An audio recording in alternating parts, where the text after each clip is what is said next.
আমরা মনে করি একটা অনির্বাচিত সরকার বা অন্তর্বর্তীকালীন সরকার লম্বা সময় থাকা উচিত নয়।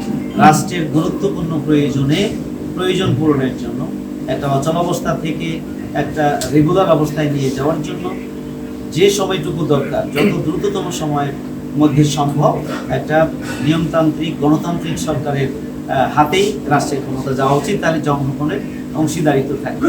এই জন্য আমরা সবসময় মানে নির্বাচন হলে কি হবে এটি বড় কথা নয়, নির্বাচনটা সুষ্ঠু হইতে হবে, এটা ক্রেডিবল হতে হবে, এটা গ্রহণযোগ্য হতে হবে, এটা অংশগ্রহণমূলক হতে হবে।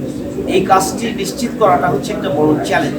সুতরাং এটার জন্য যে সময়টুকু দরকার সেই সময়টুকু সরকারের দেওয়া উচিত এবং সেই সময়টুকু বিরোধী দলেরও আমরা যারা রাজনীতি করি তাদেরও আমাদের দেওয়া উচিত বলে আমরা। জামাতের নির্বাচনী কার্যক্রম হচ্ছে আমাদের কর্মপদ্ধতি অনুযায়ী, কর্মসূচি অনুযায়ী আমাদের 4 দফা কর্মসূচি। এই 4 দফার অন্যতম হচ্ছে সৎ, দক্ষ, যোগ্য নেতৃত্ব তৈরি, সমাজের নেতৃত্বের পরিবর্তন। সুতরাং নির্বাচনী কাজ আমাদের নিয়মিত কাজের অংশ। এই কাজ আমরা নির্বাচনের তারিখ ঘোষণার পরে বা আগের সাথে এটা সম্পর্কিত না। এই নির্বাচনী কাজ আমরা সারা বছর জুড়েই করি। নির্বাচন কাছে আসলে এই কাজটা বেড়ে যায়, কিন্তু সবসময় আমরা নির্বাচনী কাজ করি এবং নির্বাচনের জন্য আমাদের প্রস্তুতি আছে এবং আমরা আমাদের আভ্যন্তরীণ কার্যক্রম এবং উন্মুক্ত কার্যক্রম উভয় দিক থেকেই আমরা নির্বাচনের প্রস্তুতি গ্রহণ করছি। এপ্রিলের নির্বাচনকে আমাদের আমিরি জামাত স্বাগত জানিয়েছেন, তবে তিনি বলেছেন যদি একটা লেভেল প্লেইং ফিল্ড তৈরি করতে হবে, এটা প্রশাসনকে নিশ্চিত করতে হবে, নির্বাচন কমিশনকে এটা নিশ্চিত করতে হবে। কালার এক্সপার্ট, জর্জ স্যাপ এবং মাইল্ড অন হ্যান্ডস টেকনোলজি সমৃদ্ধ অরিক্স ক্রিস্টাল ওয়াশ আপনার তিনি বলেছেন যে আমরা যে নির্বাচন কমিশনের সংস্কার সহ গুরুত্বপূর্ণ সংস্কারগুলোকে সম্পাদন করতে হবে এবং তিনি বলেছেন যে বিচারিক কার্যক্রমকে এগিয়ে নিতে হবে।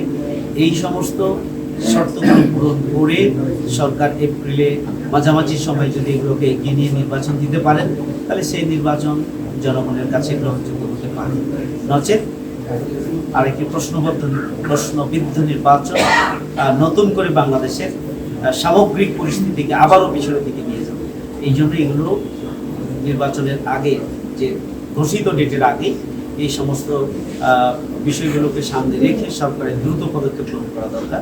এটা আমাদের আমির যেমন বলেছেন, আমার কথা একই। এখন পর্যন্ত গভর্নমেন্ট 6টা গুরুত্বপূর্ণ কমিশনের রিপোর্ট জমা দিয়েছে। এটা নিয়ে রাজনৈতিক দলগুলোর সাথে প্রথম দফায় কথা বলেছে।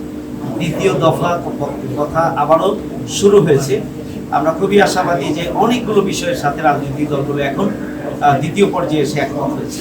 এই জন্য হয়তো অনেকগুলো বিষয় সংস্কারের সাথে রিলেটেড বিষয়গুলো খুব কম সময়ের মধ্যেই সম্পন্ন হবে। এরপরে প্রশ্ন আসবে যে এই সংস্কারটা কার্যকর হবে কি, সেটাকে নিয়েও একটা ঐকমত্য প্রয়োজন এবং জুলাইয়ের মধ্যে তারা একটা রিপোর্ট পেশ করবে। 31 জুলাইয়ের মধ্যে সরকার যে ফাইনাল একটা রিপোর্ট দেবেন, এই ধরনের একটা প্রত্যাশা তারাও ব্যক্ত করছেন।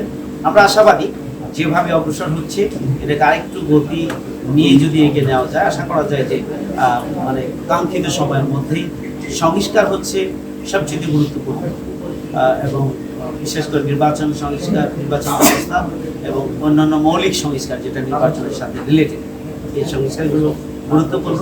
এগুলো একটা গুরুত্বপূর্ণ অধ্যায় অতিক্রম করবে বলে